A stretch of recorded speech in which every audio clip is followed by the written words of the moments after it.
ബിജു മേനോൻ, ആസിഫ് അലി എന്നിവർ പ്രധാന വേഷങ്ങളിലെത്തിയ ത്രില്ലർ സിനിമയാണ് തലവൻ. വളരെ ഇൻട്രസ്റ്റിംഗ് ആയി പോയിക്കൊണ്ടിരുന്ന ഒരു സിനിമ ക്ലൈമാക്സ് മാത്രം അതിനൊത്തങ്ങ് ഉയരാതെ ഇത്തിരി അണ്ടർവെൽമിംഗ് ആയി പോയി. തലവൻ സിനിമ കണ്ടപ്പോൾ അങ്ങനെയാണ് തോന്നിയത്. ത്രില്ലർ സിനിമകളിൽ പലതിനും എനിക്ക് അനുഭവപ്പെട്ടിട്ടുള്ള ഒരു കുഴപ്പം തന്നെയാണിത്. തുടക്കം മുതൽ ക്ലൈമാക്സിന് തൊട്ട് മുമ്പ് വരെ വളരെ ഇൻട്രസ്റ്റിംഗ് ആയി തോന്നുകയും ക്ലൈമാക്സിൽ സംഭവം റിവീൽ ആകുമ്പോൾ ഇതിലും കൂടുതൽ ഞാൻ എക്സ്പെക്ട് ചെയ്തിരുന്നു എന്നൊരു നിരാശ തോന്നുകയും ചെയ്യാം. വ്യത്യസ്ത റാങ്കുകളിലുള്ള രണ്ട് പോലീസ് ഉദ്യോഗസ്ഥരുടെ കഥ കാണിച്ചാണ് തലവൻ തുടങ്ങുന്നത്. രണ്ടുപേരും അത്യാവശ്യം ഈഗോ ഉള്ളവരാണ്. രണ്ടുപേരും ന്യായത്തിനൊപ്പം നിൽക്കുന്നവരാണ്. രണ്ടുപേരും ഒരേ പോലീസ് സ്റ്റേഷനിലാണ് ജോലി ചെയ്യുന്നതും. ഇവരുടെ ചെറിയൊരു ക്ലാഷ് ഒക്കെ കാണിച്ചു തുടങ്ങുന്ന സിനിമ പതുക്കെ ഒരു സ്ത്രീയുടെ കൊലപാതകത്തിലേക്കും പിന്നീട് അതിന്റെ അന്വേഷണത്തിലേക്കും എത്തിച്ചേരുന്നു. കൊലപാതകി എന്ന് സംശയിക്കപ്പെടുന്നയാൾക്ക് അയാളെ ആരൊക്കെയോ ചേർന്ന് ട്രാപ്പിലാക്കിയതായിരിക്കാം എന്ന രീതിയിലുള്ള കുറച്ച് ഫ്ലാഷ് ബാക്കും കൊടുക്കുന്നുണ്ട്. കൂടാതെ അയാളോട് ശത്രുതയുള്ള കുറെ പേരെയും സിനിമ നിരത്തിവെക്കുന്നുണ്ട്. ഒന്നുകിൽ കൊലയാളി ആ സംശയിക്കപ്പെടുന്നയാൾ തന്നെയാകാം, അല്ലെങ്കിൽ അയാൾക്കെതിരെ നിരത്തിവെച്ച 3-4 ശത്രുക്കളിൽ ഒരാളാകാം, അതല്ലെങ്കിൽ മറഞ്ഞിരിക്കുന്ന ഇനിയും വെളിയിൽ കാണിക്കാത്ത ഒരു അജ്ഞാതനാകാം. ഇങ്ങനെ കുറെ പേരിലേക്ക് വിരൽ ചൂണ്ടുന്ന ഒരു കൊലപാതകം, അത് പാരലായി അന്വേഷിക്കുന്ന രണ്ടുപേർ.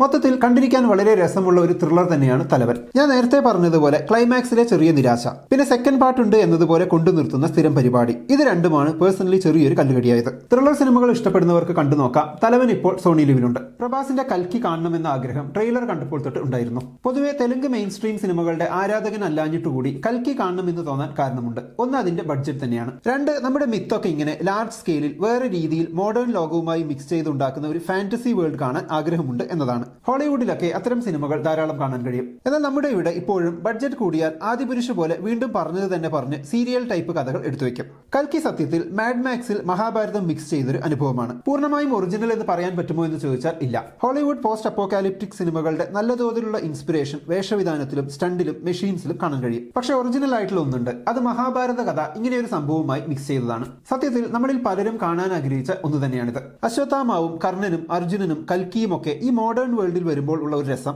ഒപ്പം കുറെ കാലത്തിനു ശേഷം ഈ ലോകം എങ്ങനെയായിരിക്കും എന്ന ചിന്ത, ഇതൊക്കെ ഒരു ഫാന്റസിയായി കാണാൻ ആഗ്രഹിക്കുകയും എന്നാൽ അതേസമയം ക്രിഞ്ച് മാസ് സിനിമ എന്ന തെറ്റിദ്ധാരണ മൂലം കാണാതിരിക്കുകയും ചെയ്ത ഒരു സിനിമയാണ് കൽക്കിയെങ്കിൽ ഒട്ടും വൈകണ്ട OTT-യിലെങ്കിലും കണ്ടു നോക്കുക, നിങ്ങൾക്ക് ഇഷ്ടപ്പെടും. ഇടയ്ക്കിടയ്ക്കുള്ള പ്രഭാസിന്റെ പോർഷനിലെ ആ ഒരു തെലുങ്ക് മാസ് ഫ്ലേവറിന്റെ ചടപ്പുണ്ട് എന്നതൊഴിച്ചാൽ ബാക്കിയൊക്കെ ഗംഭീരമാണ്. അശ്വത്ഥാമാവായി അമിതാഭ് ബച്ചൻ, സുപ്രീം യസ്കിനായി കമൽഹാസനൊക്കെ നമ്മൾ കാണാത്ത പ്രതീക്ഷിക്കാത്ത രൂപത്തിൽ വന്ന് നമ്മളെ അത്ഭുതപ്പെടുത്തുന്നുണ്ട്. VFX ഒക്കെ ഗംഭീരം. ഒരുപക്ഷെ ഇന്ത്യൻ സിനിമയിൽ ഇങ്ങനെയൊരു സിനിമ ആദ്യമായിട്ടായിരിക്കും. ടെക്നോളജി, കഥ, താരനിര ഇതൊക്കെ പരിഗണിക്കുമ്പോൾ ഇങ്ങനെയൊരു സിനിമ ഒരു നാഴികക്കല്ല് തന്നെയാണ്. അതുകൊണ്ട് കാണാത്തവരുണ്ടെങ്കിൽ കണ്ടു നോക്കാം. ഇങ്ങനെയൊരു സിനിമ വന്നിട്ട് കണ്ടില്ല അറിഞ്ഞില്ല എന്ന് വേണ്ടല്ലോ. ഹോളിവുഡ് സിനിമകളൊക്കെ കാണുന്നവർക്ക് ഇതിലെ ചില സംഭവങ്ങൾ, പ്രത്യേകിച്ച് പോസ്റ്റ് അപ്പോക്കാലിപ്റ്റിക് വേൾഡ് ഒക്കെ കുറച്ച് കോപ്പി അടിയല്ലേ എന്ന് തോന്നുമെങ്കിലും ഇന്ത്യൻ സിനിമകൾ മാത്രം കാണുന്ന പ്രേക്ഷകർക്ക് ഇത് തീർച്ചയായും ഒരു അത്ഭുതമായിരിക്കും. കൽക്കി ഇപ്പോൾ നെറ്റ്ഫ്ലിക്സിൽ സ്ട്രീം ചെയ്യുന്നുണ്ട്. ബേസിൽ ജോസഫ്, നിഖില വിമൽ, ഗ്രേസ് ആന്റണി എന്നിവർ പ്രധാന വേഷങ്ങളിലെത്തിയ ക്രൈം കോമഡി, കൺഫ്യൂഷൻ കോമഡി എന്നൊക്കെ പറയാവുന്ന സിനിമയാണ് നുണക്കുഴി. ആളെ മാറിപ്പോകൽ, സംഭവം മാറിപ്പോകൽ ഇതൊക്കെ തീമാക്കി എടുക്കുന്ന സിനിമകൾ പലർക്കും വലിയ താല്പര്യമുള്ള ഒന്നാണ്. പ്രിയദർശനൊക്കെ അതിന്റെ ആശാനാണ്.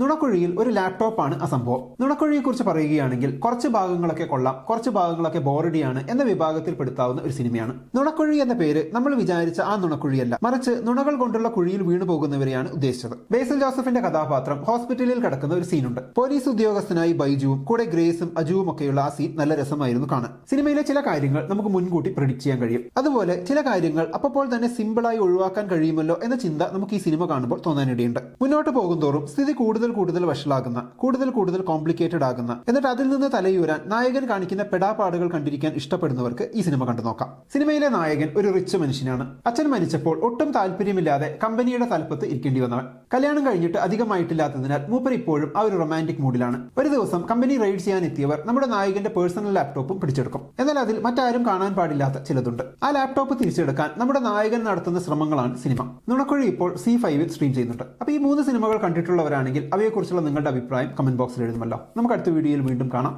ബൈ.